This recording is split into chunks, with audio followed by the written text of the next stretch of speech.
para essa noite, nós vamos falar da vida em família. O que é família? Qual a importância deste item para a vida de nós cristãos? Por que termos família? Qual a importância desse núcleo, desta célula tão pequena para as nossas vidas e a nossa formação enquanto espíritos eternos? Mais ainda, vamos dar uma visão espírita ao casamento. Vamos falar o que é casamento, qual a importância disso para as nossas vidas, qual o significado do casamento para a constituição da família, qual o significado da família para a constituição do casamento. Primeiro, lembramos que todos nós somos espíritos eternos, e assim sendo, lembramos um trechinho dos Atos dos Apóstolos que diz assim: eles disseram: crê no Senhor Jesus Cristo e serás salvo, tu e tua casa. Olha a amplitude de crer, olha a dimensão da fé. Dentro do meu lar, quando eu cultuo uma fé direcionada ao Criador, eu consigo mudar não somente a minha vida, mas a vida de todos que por lá habitam. Porque sabemos que o nosso planeta está repleto de casas. Sabemos que o nosso país, o nosso estado e até as nossas cidades possuem casas. Casas que constituem residências, mas que nem sempre são lares. Casas que ainda falta o sinônimo de lar, o sinônimo de companheirismo, o sinônimo de cumplicidade e de sabedoria para viver esta união. União que não está presente somente no marido, na esposa e nos seus filhos, mas que em larga escala atinge o sogro, a sogra, o pai, a mãe, os cunhados, os vizinhos, a sociedade, a humanidade. Porque afinal de contas, não temos esposas, não temos maridos, estamos esposas, estamos maridos. Porque a constituição do lar desta existência nos permitiu assim. Porém, numa futura existência, podemos ser os esposos que se tornam filhos e os filhos que se tornarão mães. Portanto, como espíritos eternos, temos que ter este ensinamento do Cristo. Crer, acreditar, vivenciar, porque às vezes a gente se pega em nossos lares com uma pequena coisa que muda a nossa vida e que faz a gente ter dúvidas. E muitas vezes essas dúvidas se aumentam em tanta proporção que afeta até a nossa crença e a gente passa a duvidar até de Deus. Isso porque as pequenas coisas materiais são muito importantes para nós ainda. Ainda não estamos desapegados da matéria como deveríamos estar. Então nos preocupamos muito com a roupa que vou vestir e muito pouco com como e onde eu vou ceder para que o meu companheiro, a minha companheira, possa entender o tamanho do amor, para que na vez dele ou dela também ceda para que devolva o equilíbrio ao casal. Tem um ditado que diz que quem vive matrimonialmente deve se amar como se houvesse se conhecido hoje, dia a dia, para que a essência deste amor seja também equilibrada. Porém, não podemos ser egoístas, porque o egoísmo é uma falha muito grande. de nós. Temos que também saber equilibrar o tempo e a necessidade de se manter juntos. Porque podemos hoje ter um relacionamento legal, como também podemos ter desequilíbrio. Se esse desequilíbrio afeta de grande proporção a minha união, aí sim a separação com Jesus. O que é separação com Jesus? É a separação do casal mantendo-se o equilíbrio e o respeito. Porque o que é errado, que a gente vê, é quando acontece uma separação e a gente tem as ofensas, as mentiras e até mesmo as verdades íntimas do casais que vêm à tona. Isso é desequilíbrio, isso é egoísmo. Porque se eu libertei aquela criatura, eu tenho que libertá-la de verdade, com propriedade. Caso contrário, não houve liberdade nenhuma. E essa separação, então, pode acontecer.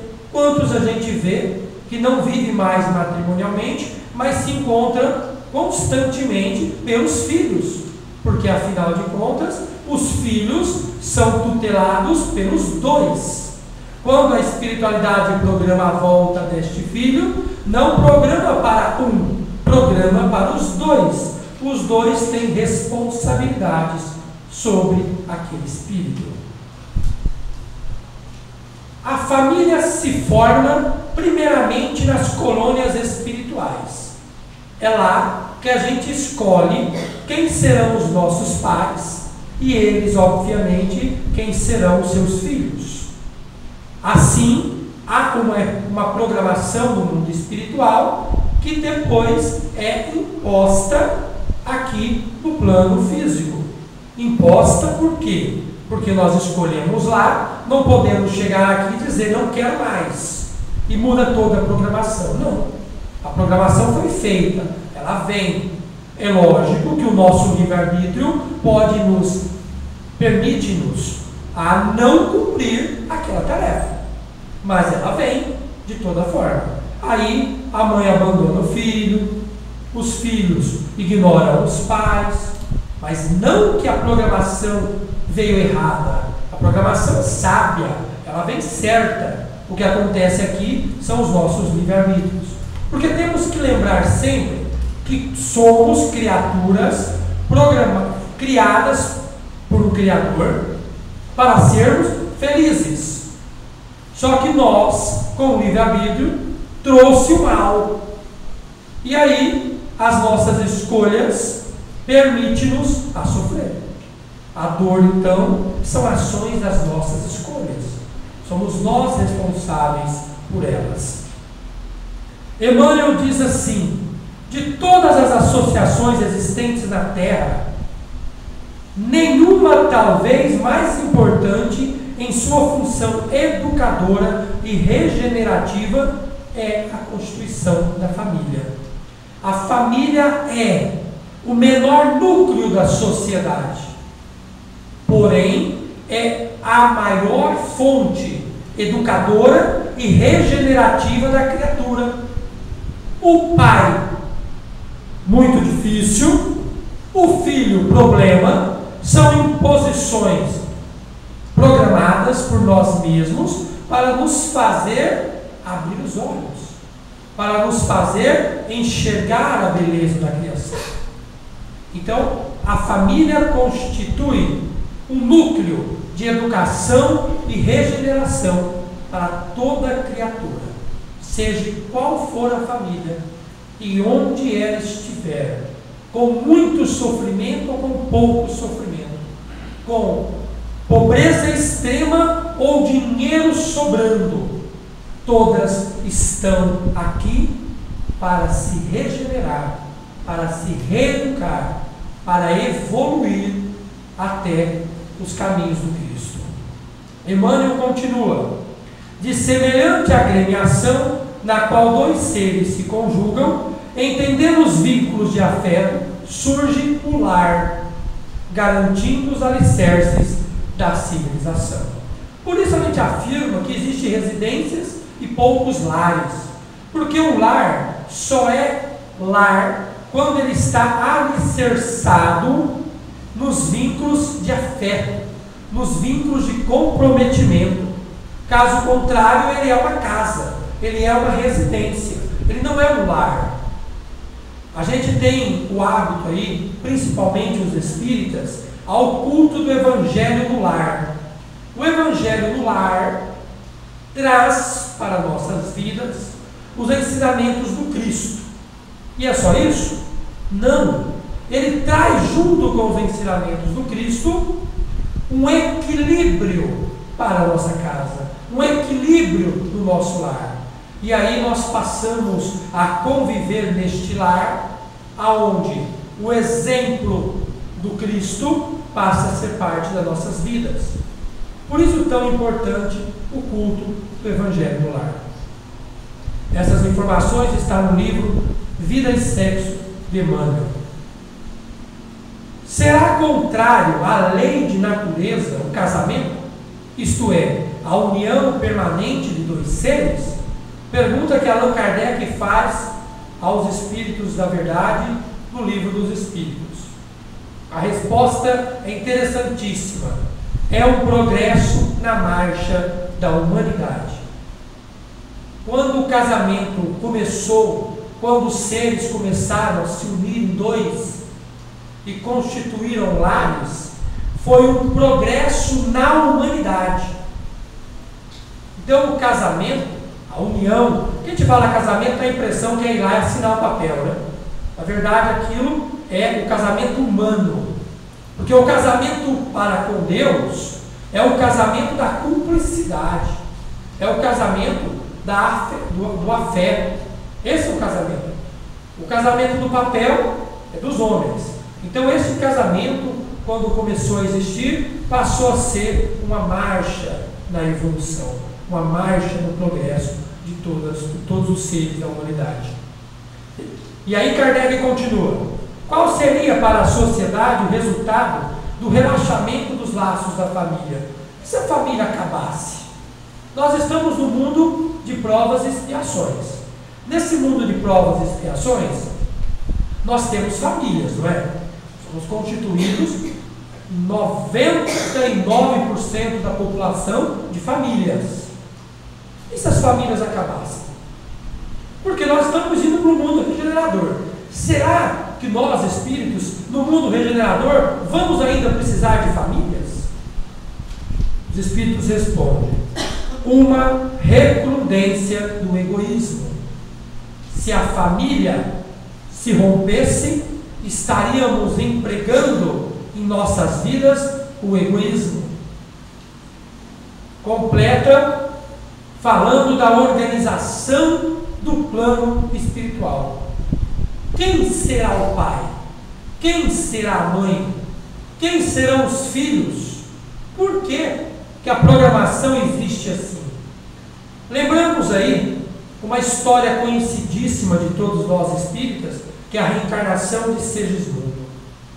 Adelina e Raquel houvera já reencarnado e já tinha até um filho primogênito. Mas havia também um compromisso com Segismundo, para que Segismundo fosse filho. Segismundo, por ora, no passado foi assassino de Adelina e também o pivô da destruição moral de Raquel. Então Segismundo era tido por nós encarnados como um vilão, na verdade, um homem ruim, um homem mau. Porém, no plano espiritual, tanto Adelino quanto Raquel, em comum a Segismundo, houvera aceitado a volta dele. Mas, quando reencarnam, Adelino e Raquel são cobertos pelo véu do esquecimento. Assim sendo, não lembram deste compromisso. Segismundo, quando chega a oportunidade de voltar, medroso, vem até o casal. Lá, Segismundo visivelmente teme que Raquel e Adelino não aceitem. Raquel, o espírito feminino tem essa abertura, essa sensibilidade maior, aceita quase que instantâneo. Porém, Adelino ainda se recusa em alguns momentos. Assim, desdobrado durante o sono, é apresentado a Segismundo, que mesmo com o pavor acaba entendendo e aceitando. E Segismundo consegue então reencarnar como filho daqueles que foi suas vítimas no passado. Esta programação existe para todos nós. Todos nós temos os filhos que precisamos. E os filhos têm os pais que precisam. Porque é assim que a gente vai, auxiliando a evolução e o progresso do outro, fazendo com que nessa marcha evolutiva consigamos chegar até o destino, que é a evolução absoluta. Emmanuel diz assim: purificadas as afeições acima dos laços de sangue, o sagrado instituto da família se perpetua no infinito, através dos laços imperceptíveis do espírito. O que Emmanuel nos diz? O que Emmanuel nos coloca nesta informação? Que nós não somos família somente no plano físico, somos famílias também nos planos espirituais. E assim a gente também sabe que raramente as famílias se mudam, que é muito, muito comum que os nossos membros familiares, sejam os mesmos em todas as nossas encarnações. Às vezes mudamos ali, hoje você é a mulher, amanhã você é o homem, mas a gente está junto sempre. Raras vezes, e muitas vezes essas raridades vêm para auxílio de outro espírito, a gente aceita o espírito errante para ajudá-lo na evolução. E aí justifica aquele filho muito problemático que cai nos lares, aí a gente vê o lar totalmente equilibrado e um indivíduo com tantos problemas. Normalmente, este indivíduo é um indivíduo que está sendo amparado por aquela família para ajudá-lo na evolução. Assim, fica a afirmativa que nos mundos regeneradores a família existirá sim, porque se ela existe no mundo espiritual, existirá em todos os graus de evolução, em todas as passagens, nossas reencarnações que vêm por aí. Grupamento de raça, de caracteres e gêneros semelhantes, resultados de agremiações afins e família geneticamente representada, o clã social, ou de sintonia por identidade, que reúne espécies dentro de mesma classificação. Denominação humana para a família, dada por Joana de Ângeles. E Joana ainda continua: juridicamente, ou seja, humanamente, porém, a família se deriva da união de dois seres que se elegem para uma vida em comum, através de um contato, dando origem à genitura da mesma espécie. A família precisa existir para que possamos dar continuidade à espécie humana. Porque estamos aqui, não seremos os últimos espíritos a reencarnar aqui. Precisamos dar espaço para espíritos que estão prontos para voltar. Por isso que junto da família existe duas forças grandes. A maior força da humanidade, o amor. E a segunda maior força da humanidade, o sexo. Que juntas constituem a família, dando potencialidade a esta união. Joana completa: pequena república, fundamental para o equilíbrio grande, da grande república representada pela nação. A família é a pequena célula, responsável ela, como pequena engrenagem, de um gigantesco mecanismo chamado nação, humanidade. Somos nós e as nossas famílias os responsáveis pelo sucesso ou pelas derrotas de toda a humanidade, porque núcleo a núcleo move esta engrenagem. E o compromisso? Qual o compromisso que nós fizemos? A resposta para isso é íntima. Nós temos que olhar para nós mesmos.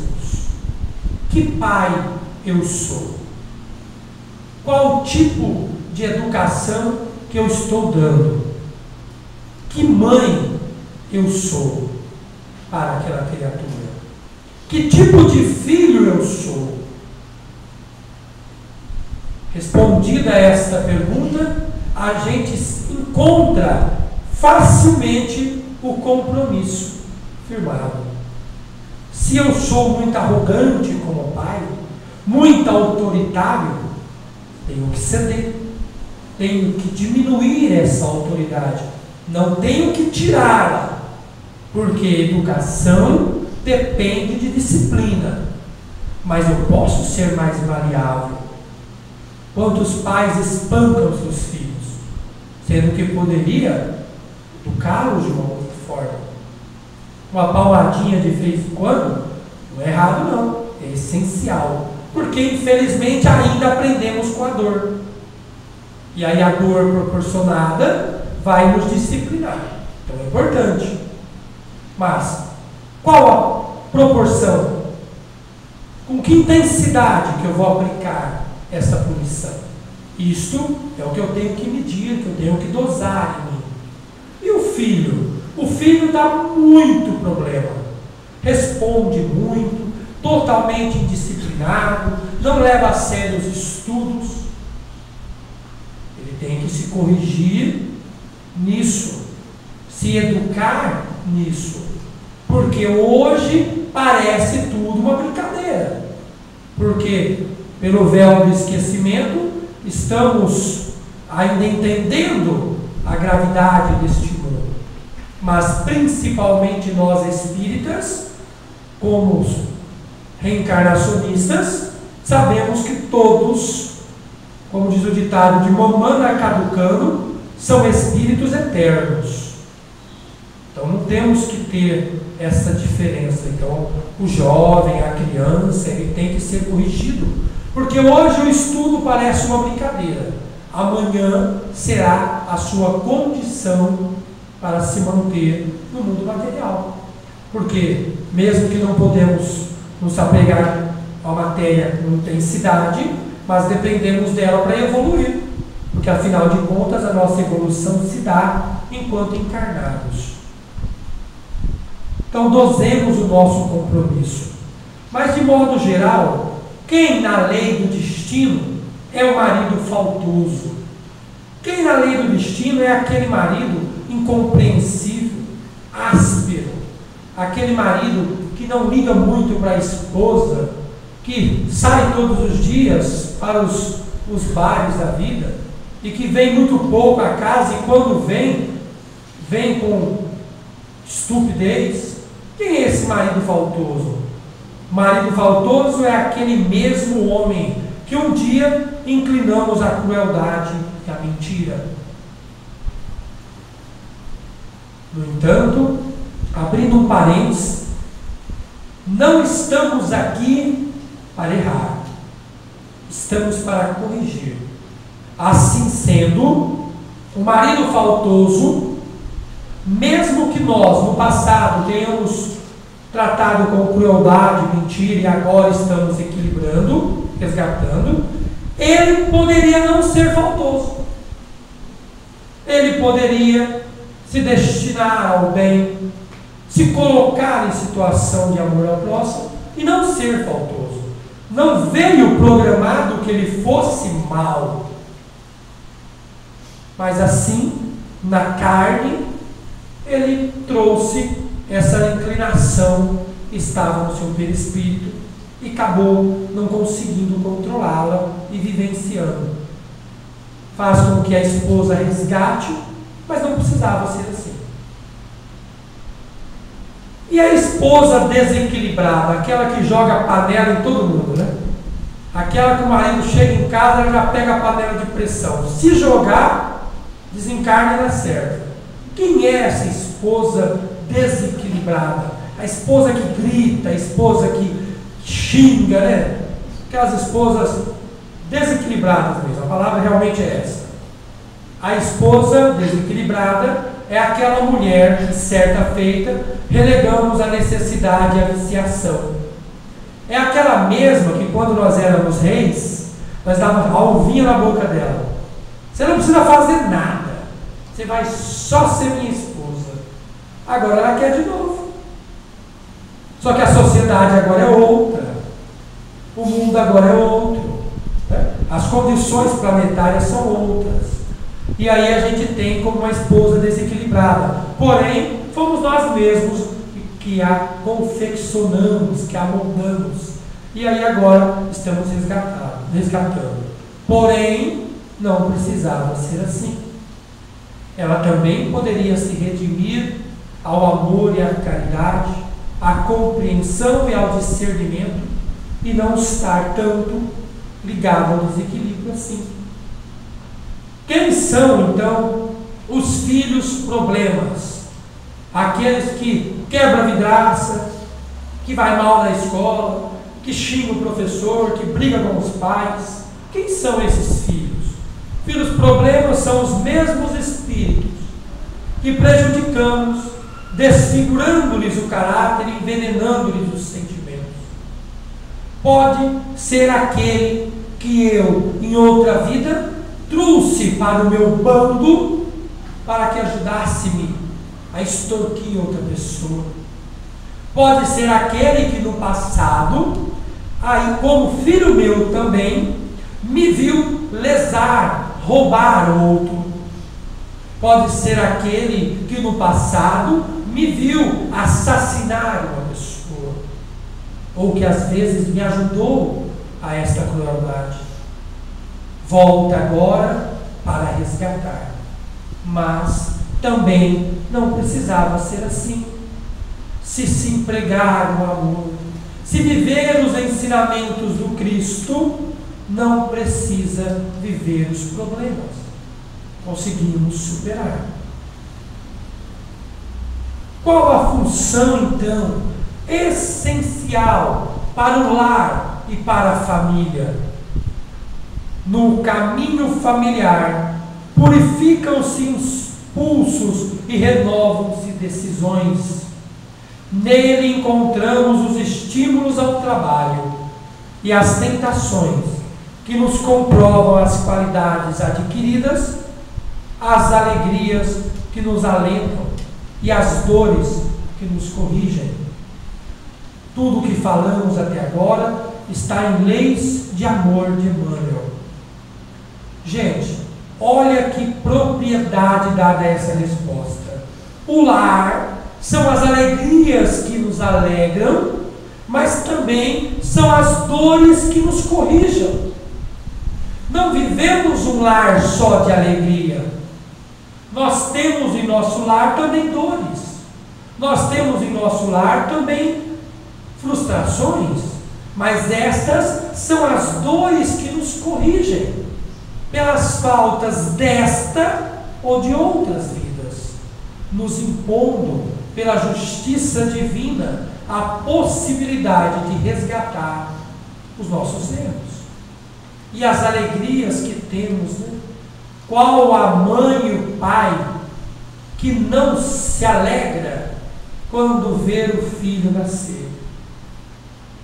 Qual o emprego que não é dado, o carinho e o afeto a este novo ser, novo desta existência, eterno como nós, mas para nós, espíritos ainda presos na matéria, uma criança que nasce, a responsabilidade é tamanha, é tão grande, porque nós, quando desencarnarmos, e chegarmos nos mundos espirituais, será cobrado de nós, tutores desta criatura, a educação que demos a ela. Somos nós, pais, os responsáveis diretos pela educação daquela criatura. Nós deixamos a criatura vivenciar o mundo ou mostramos o caminho? Porque podemos nós ter feito tudo certo, mas a criatura, pelo livre-arbítrio, ter se desviado. Mas fizemos a nossa parte, corrigimos, aconselhamos, ensinamos o Evangelho de Jesus, a única fonte repleta de bênçãos para a evolução. O Evangelho do Cristo, há mais de 2000 anos deixado à humanidade, ainda não entendido na sua plenitude, é a única forma de evolução vertical. Todos os outros ensinamentos, e com todo respeito, há tantas outras obras magníficas aí, nada se assemelha aos ensinamentos de Jesus. Até porque todos os mentores espirituais que vêm nos auxiliar, seja pela psicografia, pela psicofonia e tantas outras, usam como base os ensinamentos do Cristo, usam como preceito os ensinamentos do irmão maior. Portanto, será cobrado de nós, pais, o que fizemos com os filhos de Deus que ficaram sobre as nossas mãos, sobre as nossas responsabilidades.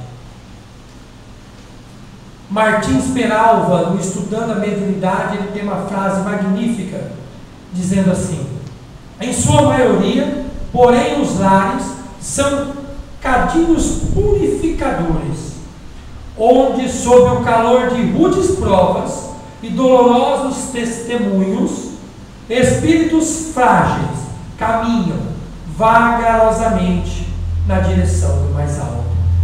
Isto é lar. Martins Peralva foi muito feliz nessa colocação.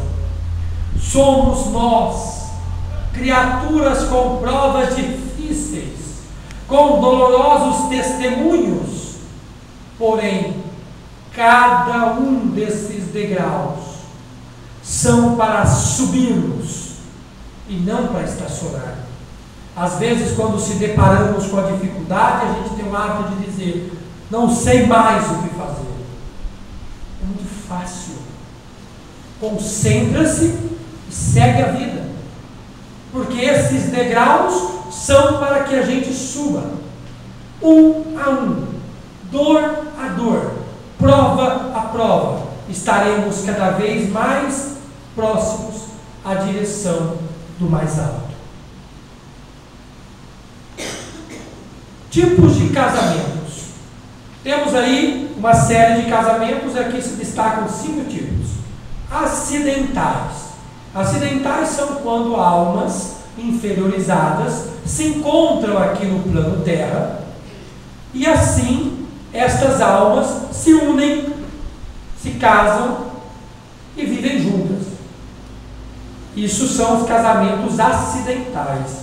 Nada impede que esses casamentos dêem errado, mas também nada impõe que eles vão dar errado. Eles podem, mesmo acidentais, ser um casamento feliz. Os provacionais é o encontro das almas para ajustes ou reajustes necessários. O que é isso?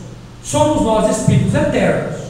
Erramos, erramos e erramos no monte de existências. Porque se fôssemos perfeitos, não estaríamos aqui no plano Terra, né, como espíritos em provas. Mas erramos, portanto, voltamos novamente para tentar acertar. Aí são casamentos de provas.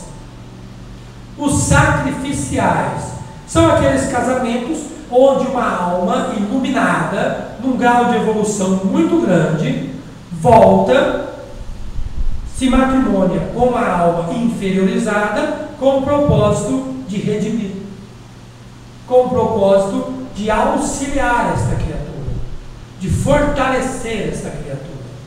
Os casamentos afins são aqueles onde almas que se amam aqui e também em outras existências, se amaram, voltam e se casam mais uma vez. E os transcendentes são aqueles espíritos que, mesmo depois que desencarnam aqui, se unem matrimonialmente nas esferas espirituais, mantêm o grau de afeição, de afinidade e de amor aqui no mundo físico e também nos mundos espirituais.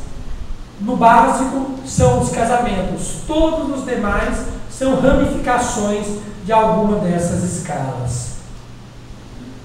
Culto no Evangelho do Lar. Embora já tenhamos falado um pouquinho, agora nós vamos explanar a necessidade desse culto. Uma vez um homem chega até Chico Xavier e, demonstrando o seu desequilíbrio para com a sua esposa, o Chico orienta que o culto do Evangelho no Lar seja praticado. Este homem, então, começa a impor este culto na sua casa. Ele e sua esposa. Ele conta, alguns tempos depois, voltando até Chico, que este culto começou a dar alguns problemas. No momento do culto, o telefone tocava. Então, aconselhado a tirar o telefone do gancho. Tirando o telefone do gancho, o vizinho que houver brigado com a esposa bate na sua porta no momento do culto para contar a briga. Foi dito para ele que se mantenha em paz e que evite atender lá fora nesse período do culto. Mas assim as coisas continuaram acontecendo. No fim, Chico olha para ele fraternalmente, como sempre, e pergunta: como você faz o culto? Ah, como você me pediu. 15 minutos toda segunda-feira. Então, a partir de hoje, faça todos os dias, porque aonde o Cristo entra, obsessor nenhum permanece. O culto do Evangelho no Lar transforma as nossas vidas. Eu tenho duas crianças que ficam no chão brincando na hora do culto. Na hora da prece final, algumas vezes perguntamos a eles: o que você entendeu? Por mais incrível que seja, aquelas crianças que pareciam estar desinteressadas comentam exatamente aquilo que nós havíamos falado, porque eles absorvem, porque o Evangelho no Lar traz espíritos benfeitores para as nossas casas, que permanecem ali, que se mantêm no lar. André Luiz, em uma das suas passagens pelo Rio de Janeiro, diz que as casas que cultuavam o Evangelho emanavam luz ao cosmos. Luz saía desses lares, atingem a atmosfera, e a gente acaba envolvendo com as nossas vibrações o vizinho, a vizinha, os amigos do bairro. E agora imaginam quantas casas estão praticando o culto, quantas casas estão emanando vibrações. A gente vai transformando a humanidade. Por isso que Emmanuel disse lá atrás, que quando a gente vive o lar com plenitude, essa célula pequena se torna uma engrenagem para toda a humanidade. São as vibrações que nós emanamos, são as vibrações que nós expelimos. Essas vibrações de amor chegam até as criaturas. Agora nós vamos ouvir uma música em vídeo que vai nos, com certeza, contagiar.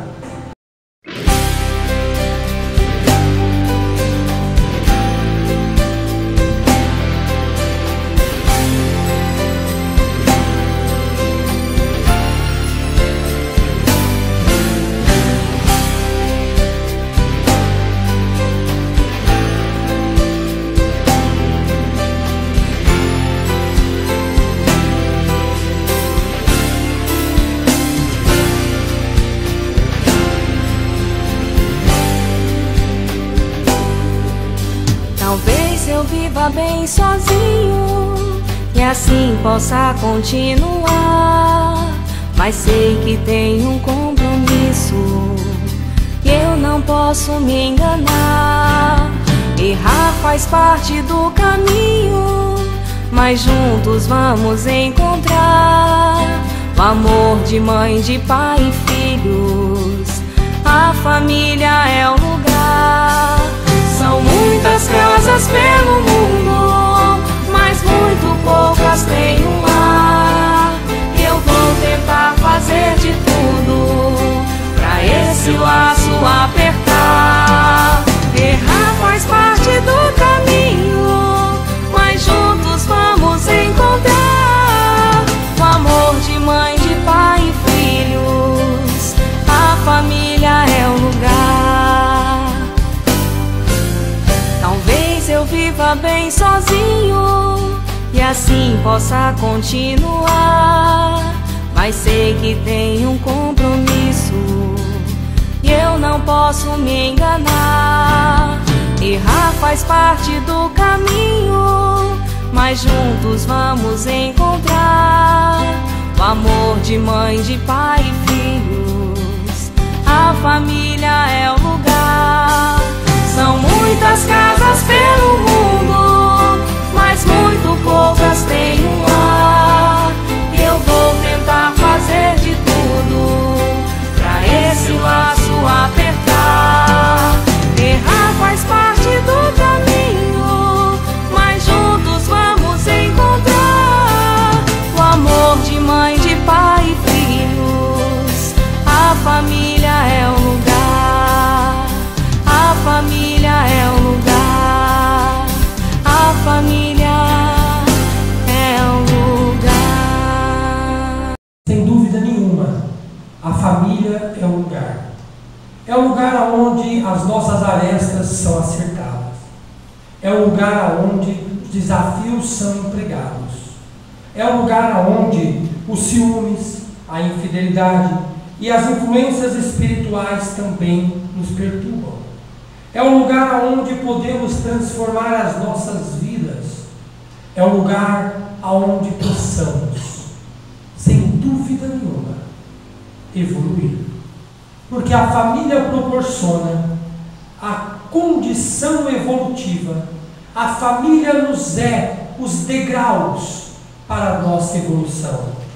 Ser família é, acima de tudo, viver o ensinamento de Jesus. Porque o Cristo sempre falava do Pai que está no céu. O Cristo ora perguntado, informado que a mãe e os irmãos estavam presentes, ele responde: quem é minha mãe? Quem são meus irmãos? O que o Cristo empregava nessas palavras: somos todos família, somos todos criaturas do único Pai, somos todos espíritos irmãos, e somente vamos atingir a plena evolução quando seguirmos o seu mais nobre ensinamento, o amor. O amor ao inimigo, o amor ao filho, o amor ao amigo, porque amar o filho, amar o amigo é muito fácil. Amar o inimigo é o problema. Mas temos que amar, porque este inimigo é nosso irmão. Tomai sobre vós o meu jugo, disse Jesus, porque o jugo deste ser é leve. Faz com que a gente compreenda os ensinamentos do Pai. Faz com que a gente se transporte para esses ensinamentos. Que Jesus proporcione a cada um de nós a sabedoria, a benevolência, a caridade, para que quando sairmos daqui hoje e voltarmos aos nossos lares, aquele ente querido que ficou lá receba os nossos abraços, o nosso carinho. Aquele ente querido que não está mais aqui no plano terra, que está na pátria espiritual, que sinta agora as nossas vibrações de amor, as nossas vibrações de saudade, mas que ela chegue ao seu coração com ternura, com sabedoria, com sensatez, porque encarnado ou desencarnado, onde quer que estejam, eles podem sentir o nosso amor, porque o amor contagia. Quem aqui nunca sorriu ao ver um bebê sorrir? O amor contagia, o amor envolve, e esta cumplicidade dada ao amor, pelo amor a nós, é a nossa principal alavanca para o progresso. Sem amor não há evolução, e o amor necessita de membros,